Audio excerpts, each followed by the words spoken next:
everyone, and welcome back to another episode of the Canadian Watch Monkey. And today, as you can see here, we're going to be looking over some of my Hamilton watches. I'm a big fan of Hamilton.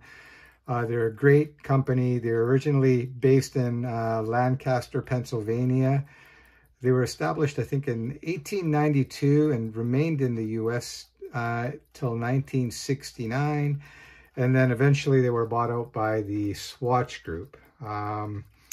Yeah, Hamilton's got a very deep history. For those of you that were unaware of that, they started making railroad watches because they had to be highly accurate.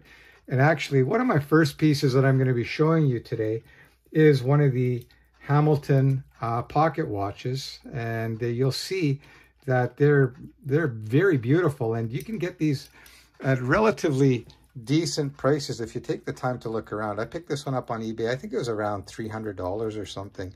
And I'll just show you some of the neat features if you haven't really paid much attention to pocket watches. But I would really strongly recommend that if you have a chance of picking one up that's in good working condition, pick it up. They're pretty sweet for many reasons, and I'm going to show you some of these reasons.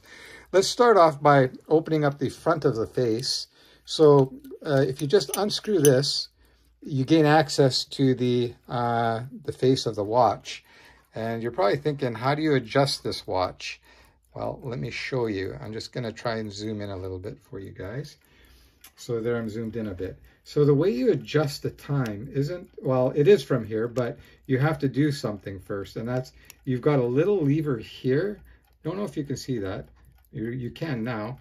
That little lever there, I pull that out, and that allows me to adjust and set the time. All right, so that's how that's done. It's through the front of the watch. So right now the time here in Vancouver is right around there, about 8 minutes after 1. So that's how you adjust the time on this particular model anyways. And you can see it's got beautiful, I don't know if you can see that or not, it's got beautiful blued hands. And that's done thermally with heat. So that's the face. Now I'm going to open up the back of the watch here, and that's a screw-on back. And just let me unscrew that for you so you can actually see the movement. And I pop that off, and you can see that the movement itself is beautiful. And you can see here it's got a swan neck regulator, so you can adjust the speed of the time with that. And you can see some relatively nice decor in there. You can see right there, Hamilton. I'll flip that around for you guys here. And you can read that there. It says Hamilton Watch Company, Lancaster, PR, or PA, sorry, Pennsylvania, 17 joules. And just a wonderful watch to own. And it still keeps relatively good time as well. I think it runs probably about 30 seconds fast in a day. I've never serviced it. I don't know the complete history on it, so can't comment on when it was last serviced. Some other things that you should know too, that the face is actually made of an enamel, so that's baked on there as well. So again, if you have a chance of picking one of these up, what a great find. You can find them on eBay if you look around. So let's put that down. So that's a more vintage pocket watch. Here's something a little bit newer. These go for quite a bit of money because this has the military history, and it's the it's a Khaki, but this one is branded as L Bean. If you do your research, you'll know that these are fairly hard to come by, and the prices range for these anywhere from, I've seen them for going as high as almost $1,000, which I think is a little bit ridiculous. For a more reasonable price, I think I picked this up for, I think it was around 250 bucks. That was a few years ago though. And this is a mechanical watch. It's not automatic, so it's hand wind. And again, just a wonderful piece to have in a collection. So you just wind this up like that, and the watch will start to go. Just going to give it a little bit more of a wind, and you can see there it comes to life. All right, and to set the time, you just pull the top crown here, and you can set the time. All right. I may as well set that to the more or less the correct time too. Sorry, there we go. So we'll put that down. So another pocket watch that I have from Hamilton is this here. And this is the L Bean Quartz. This one I got relatively inexpensive. I think it was like about 75 bucks. And you can see it's very similar to this. This, of course, being quartz, and this one is a mechanical. This one is considerably more valuable than this, even though they look very similar. There are some differences, though, but if you look at them quickly, to the untrained eye, they look extremely similar. But trust me, they're very different. But they are both LL Bean branded by Hamilton. All right, so now we'll take another look at an interesting piece. And this one here, no, that's not the one I'm looking for. Oh yeah, here it is. This is a stopwatch that's made by Hamilton. Another very cool piece that was eBay pickup as well. And again, it's mechanical, so you wind it like this to get the watch going. Now to reset the stopwatch, of course, you press the top button and you press it twice and it resets. To start the timer again, that starts it, and there she goes. And I'll just let it run for a bit so you guys can see. I'll flip the watch over too. I've already taken the time to kind of open the back a bit. And this is a vintage piece as well, and you can see it's mechanical. And you can see it's in beautiful condition. Okay, and basically this is a chronograph, and what they do on chronograph watches is they have a module like this, but much smaller, of course, incorporated or sometimes even added on top of a regular piece, I guess you can call it. So there you go. That is the stopwatch of a Hamilton, and I love this piece as well. Actually, I love Hamilton, period. So let's put that down. I don't want to get too much into detail into any of these because otherwise the video will get very long. I picked this up for my wife, and she loves this little thing. And believe it or not, this little tiny watch is a mechanical watch. It's hand wound, and it's got the little movement inside here. I'm not going to pop the case off on this, but it's tiny, and yeah, you can imagine how hard it must have been to make that movement that small to fit in a case like this. And it's a very classy piece, very dressy, and yeah, she likes that. Now another watch that my wife owns, I picked up, is this one here, and this one is a little bit bigger. Again, a very small watch. You can see that in my hands here, and it is, again, this one I think is an automatic, is it not? Yes, it's an automatic. It's not a hand wind, and you can see it beating away. And this is a vintage piece. This watch is probably made in the 60s, and you can see it's got a sapphire glass, and it's got an interesting shape to it. The glass, it's not flat and it's not just curved, it's kind of beveled. So you can kind of see there. I don't know if you can see that or not. You can kind of see it there. But another very cool piece. A little bit more masculine compared to something like this. But both fantastic pieces. And those are my wife's Hamiltons. Now here's another one. Then the collection. Again, this is probably, again, dating back to the 60s. Another Hamilton watch. This I actually purchased for myself, just like the style of it. But my wife liked it, and she wound up adopting it or taking it over. So I picked her up a red strap to match it with a nice gold-colored buckle as well. And this one here is automatic, so it's just with the movement of your wrist. And I'll just show you what that looks like on wrist, by the way, if you're wondering what I'm wearing right now. That is a German watch, Junghans.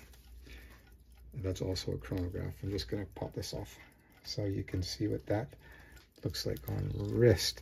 And this was a full-blown men's watch, but for today's standards, it would be considered quite small. And I'll just quickly pop this on wrist here. Just give me a sec, guys. Sorry. Okay, so that's on my wrist, and yeah, for some that's going to be small. For me, it's definitely looks kind of small for me, but my wife loves this thing, and actually that's her favorite watch, believe it or not. So that's hers. All right, so let's take a look at some of the other Hamiltons that we have here. Okay, Here, we've got two very similar watches. Again, Hamilton Khaki field watches. This one here is a quartz. This one here is a mechanical hand wind. I think it was about $100 for this one. So that was off eBay, which was a fantastic deal. It's a great looking watch. And I'll throw that on wrist. The size is, I believe, 38 millimeters case diameter. I can check that for you if you like in a minute. But I'll just throw that on wrist quickly there so you can see what that looks like. And yeah, another great looking watch. And this is about as small as I go these days. You can see the lug to lug though. That's that distance to there is very long. And here, the dimensions of this one here, the mechanical, is very similar to that, if not identical. But of course, this being a mechanical watch, meaning hand wound. This is not an automatic. And this is a great little piece. This was another eBay purchase as well. And you can see, it's a very nice looking watch. And this has got a real strong following amongst watch enthusiasts. And for the money, I think I paid around $250 a few years ago. And yeah, they're worth a little more now. I think it's probably, you find these for around the $400 to $500 price range, Canadian dollars, if you look around. And that's a great piece. Another one I just picked up not too long ago. I got lucky on this one. I picked this up for $100. This is a quartz Khaki quartz watch, sorry. And it's a dive watch. And it's got a rotating bezel here. And it's unidirectional, not bi. So it is a proper dive watch. Let's just see how that bezel lines up. Okay. And there you go. And that's pretty spot on. Another great looking watch. And for you guys, I will throw that on wrist as well. And I believe this is also 38. I could be wrong. It might be as small as 36, but I don't think so. I think it's 38. I've got an aftermarket strap on it. And what do you guys think of that? This one's really hard to find, by the way. And if you notice, you can see that the seconds hand is actually jumping. And that's the low battery warning. So I've got to actually change the battery on this one. So that's how this particular model lets you know, hey, it'll still keep proper time, but it's telling you it's time to look into the battery. All right, let's put that one down. Okay, so let's go up the food chain a bit here. And here, I've done a review on this one already. This is just a fantastic looking chronograph. And yeah, it's the Hamilton Khaki Pilot Pioneer. And this is an automatic watch. And it's beautiful. It's quite thick, as you can see. The size is actually pretty decent. The lug to lug is very reasonable. You know what, let's give you those dimensions. If I can find my measuring tool, which I just did. Here it is. So this will give you the size here. Oh, let's make sure that that's set to 0. It is. So the thickness of the watch on this one here, it's chunky, all right, and that's coming at 16.3. That's running the Valjoux movement, by the way. The lug to lug is, I think, pretty reasonable on this. It's not huge, and that's 48, all right? And the diameter, let's try to find the thinnest point here. And I'd say it's right about there. So it's running at around 42.5 or 4, let's call it 42. And I'll throw this on wrist. This is one of my favorite watches, by the way. And this is the strap that it did come on. This is the original Hamilton strap. And you can see the very nice looking Valjoux movement in there. Let's try to get up a little bit closer for you guys. Okay, I'll throw that one on wrist for you too, so you can have an idea what it looks like on wrist. Now, the one thing you're going to notice, because of its thickness, when you look at it down like this, the watch looks very reasonable in size, not bad at all. Actually, I love that size. When you turn it this way, you can see that it is very thick. If you're running with that little pushers, you can lose a toothpick, or I like to use toothpick because it won't scratch it, but you can use any little pointy thing to just poke in that little hole there to change the date. All right, so that's how you change the date on this particular watch. And let's just check and see if this is running, or if I have to give it a wind. Okay, so this one is not running at the moment. Let me give it a quick wind so you guys can see the chronograph in action. All right, so just give this a quick wind, get some power into the watch. Don't need too much, but that should do it. That should be plenty. Okay, so I'll just pop that back in, screw the crown down, and I'll show you how the chronograph works. All right, so you can see it's set at 0 right now. To start it, you press that plunger there, and there she goes. So you let it run a little bit. It's always a good idea to go past at least 5 or 10 seconds before you reset. I've heard from others saying that if it's not past that point and you spring it back, it could actually kind of affect the centering of that of the seconds there.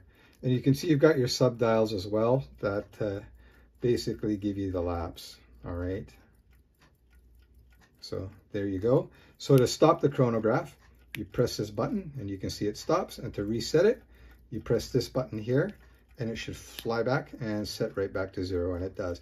And now keep in mind, this watch is already like 6 or 7 years old, and it keeps perfect time and it runs perfectly. A great watch. Okay, so let's pick up another chronograph. Sorry guys, this is the Pan Europe. This is a big boy, and let's take a quick measurement here. So the case diameter, okay, is 45.7, so she's big. And then the lug to lug, I think, is about 50. Oh, I'm wrong. Okay, it's 48.7. And again, this is powered by the Valjoux movement, which is a very respected, tried and true movement.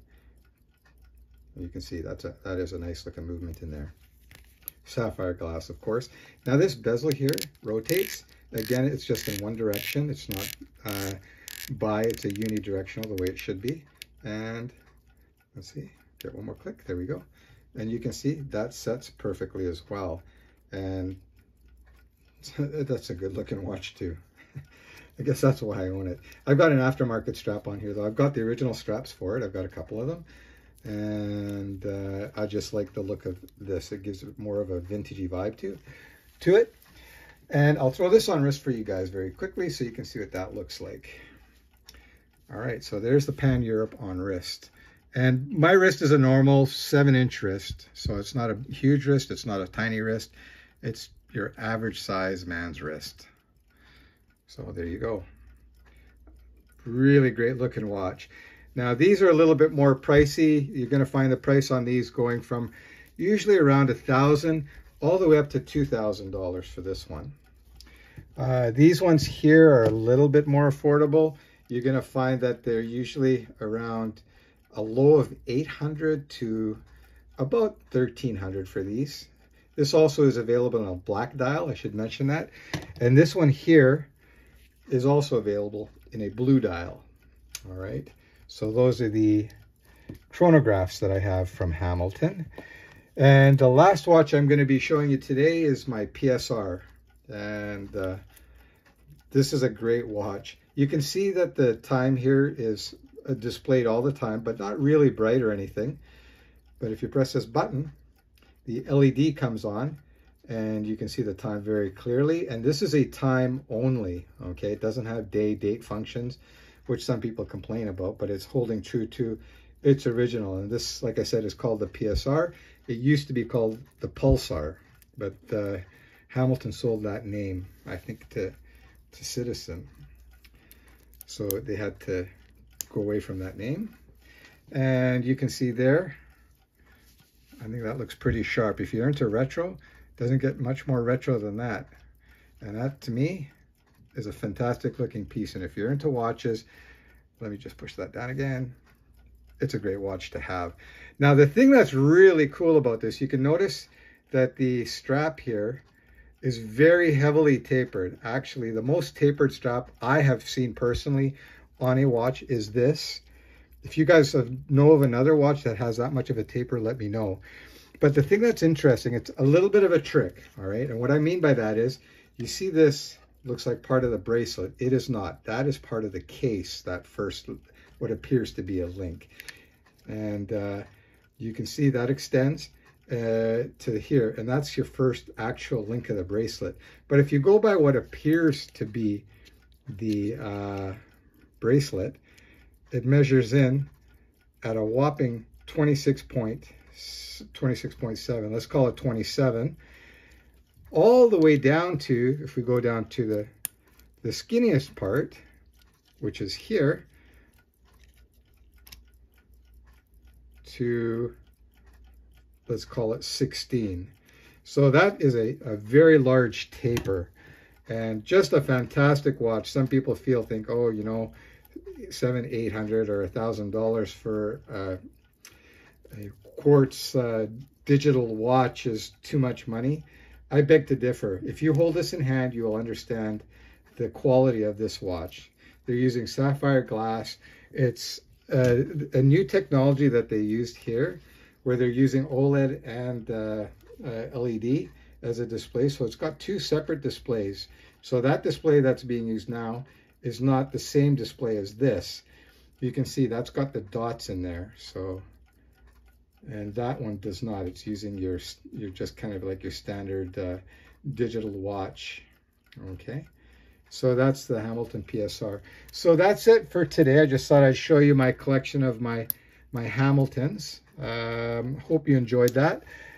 I will be reviewing some of my other collections as well. I've got some of their things too that I picked up over time. That's the Hamilton airplane. These suckers are expensive now. I think now if you wanted to get one of these, it comes in a nice box and everything, and some of them have badges and pins as well. But you're looking at a couple $100 for a toy airplane, which is kind of insane. And then my AD last time was very kind to give this to me as a gift. Actually, I asked if I could have it, and they said sure. So it's a movie reel, and if you don't know already, that Hamilton has a strong history with movies. They've had a lot of their watches in different movies. A lot of celebrities have also used Hamilton watches. But anyway, that's it for today. I hope you guys enjoyed that episode of the Watch Monkey. I look forward for you guys to come visit again. Don't forget to like, subscribe, and hit the bell icon so you never miss another episode of the Watch Monkey. Take care, guys.